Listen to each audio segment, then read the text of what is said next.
Finally, nagka-restock na sila nito. Kaya naman, nag-order na ako agad-agad. Dahil meron nga akong na-receive na Christmas money. Naisip ko siyang ipang-checkout sa Shopee. Uy, para naman may remembrance, 'di ba? So, eto nga yung Sekosana na coin purse. Ganito yung pinangregalo ko nung Christmas sa family and friends ko.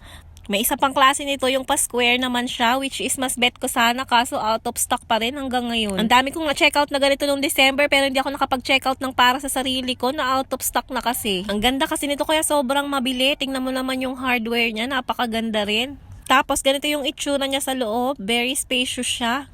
Meron siyang maliit na pocket dito na pwede mong paglagyan ng mga cards. Medyo malaki siya, talaga namang marami kang mailalagay. Gold yung mga hardware niya, talaga namang napakasyala tignan ng coin purse na to. Kaya ayan, nililipat ko na muna yung laman ng lumang coin purse ko. Itong lumang coin purse ko ay gawa ng mama ko, ganchillo yan. Regalo niya sa akin nung birthday ko noong 2022. Tignan nyo naman kung gaano ka-spacious itong coin purse na to, marami kang mailalagay.